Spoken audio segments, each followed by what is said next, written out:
Shalom Bapak Ibu Saudara yang terkasih di dalam nama Tuhan Yesus Kristus.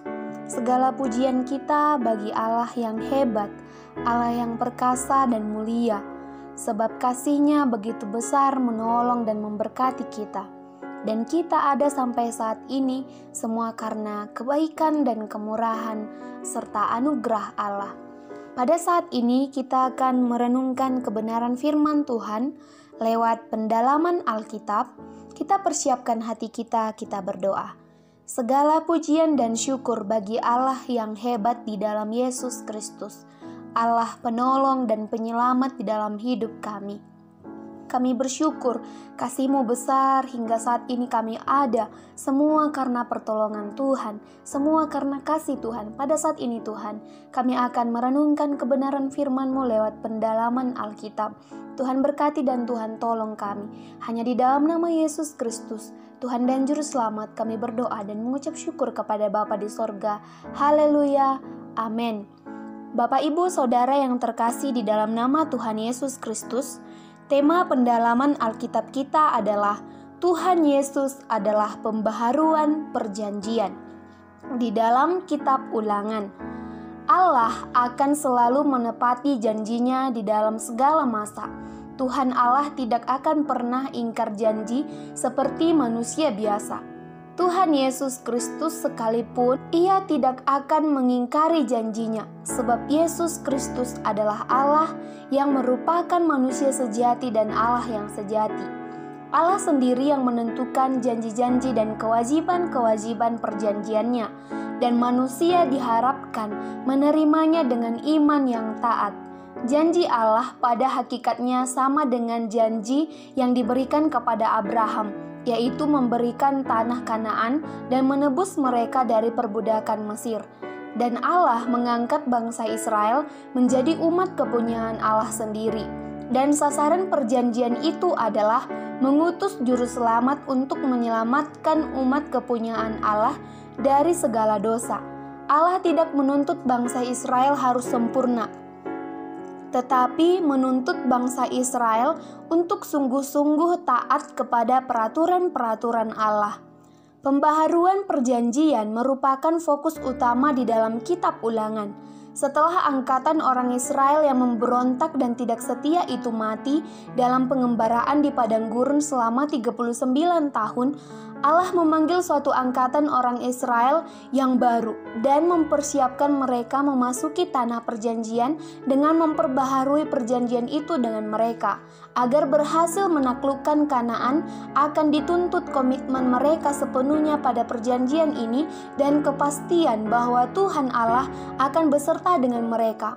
Ketika bangsa Israel menuruti setiap perkataan di dalam perjanjian Allah, maka bangsa Israel akan diberkati. Tuhan Allah memberikan hukum Taurat kepada bangsa Israel, dan untuk dilakukan di dalam Tuhan Yesus, perjanjian itu akan dibaharui. Di dalam pendalaman Alkitab pada saat ini, ada beberapa pertanyaan yang harus kita jawab.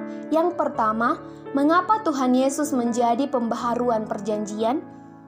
Karena manusia di dalam perjanjian lama gagal melakukan perjanjian antara Allah dan manusia, sehingga Tuhan Yesus Kristus datang untuk membaharui janji Allah. Kita boleh lihat di dalam Yeremia 31 ayat yang ke-31 sampai ayat yang ke-33, demikian kebenaran firman Tuhan.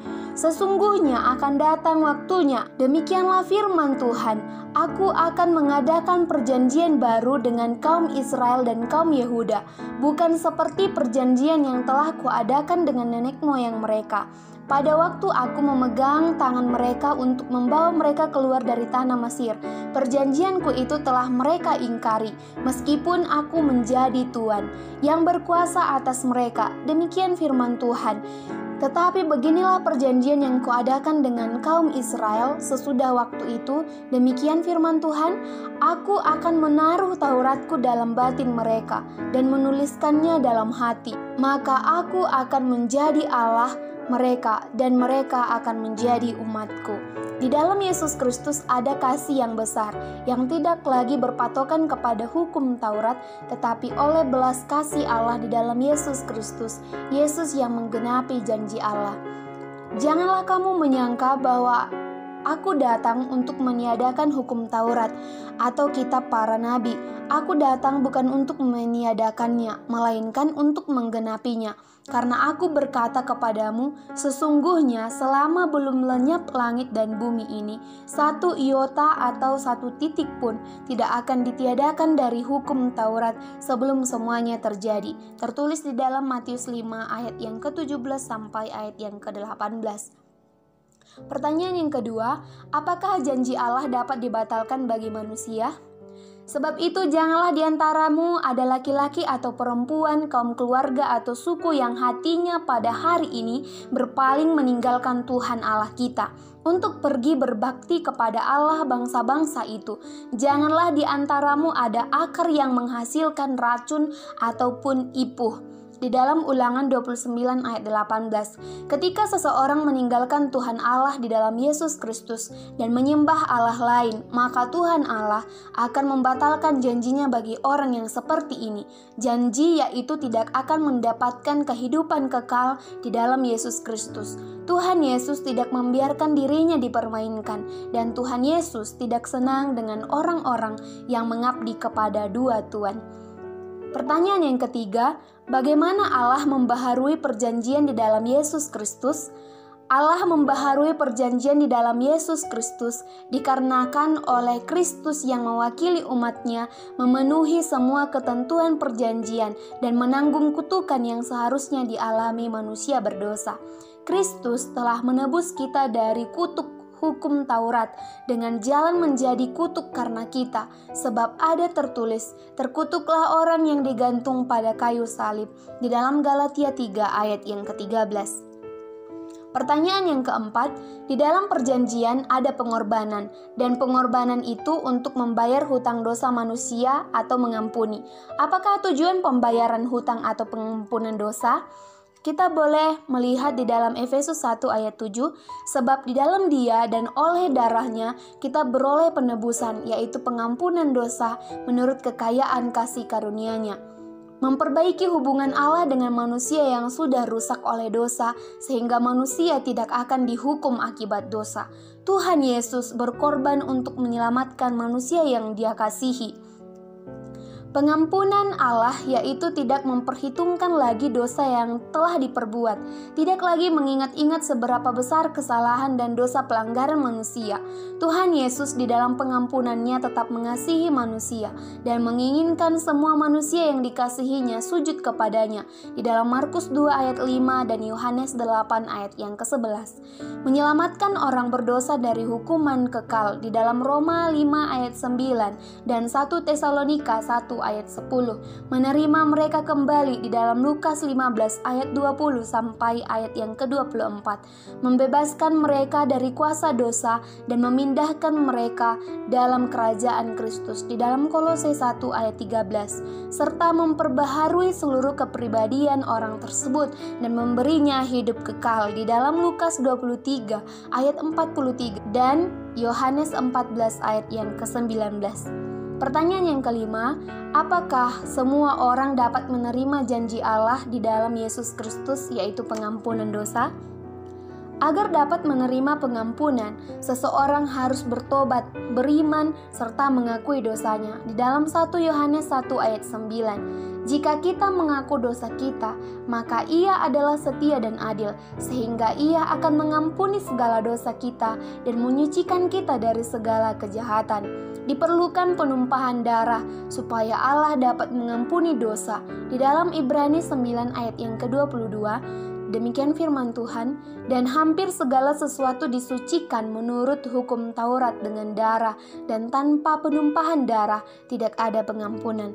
Oleh karena itu, pengampunan dosa didasarkan pada kematian Kristus di salib. Di dalam Matius 26 ayat 28, demikian firman Tuhan, sebab inilah darahku, darah perjanjian yang ditumpahkan bagi banyak orang untuk pengampunan dosa.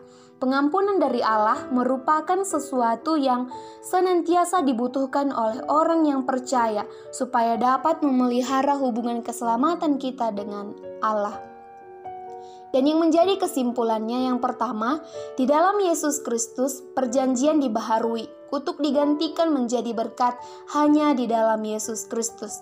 Yang kedua, perjanjian Allah dengan manusia akan tetap untuk selama-lamanya. Di dalam perjanjian ada pengorbanan. Yesus Kristus yang mengorbankan hidupnya untuk menepati janji-janji keselamatan yang diberikan kepada umatnya.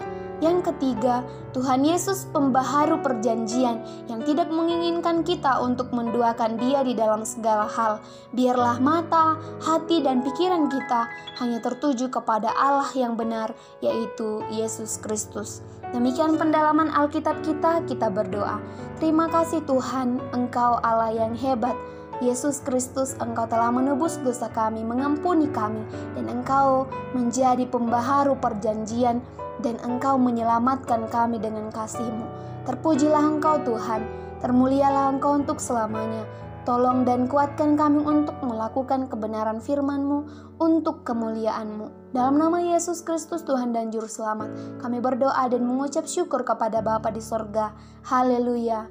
Amin. Demikian pendalaman Alkitab kita. Tuhan Yesus memberkati kita semuanya. Shalom.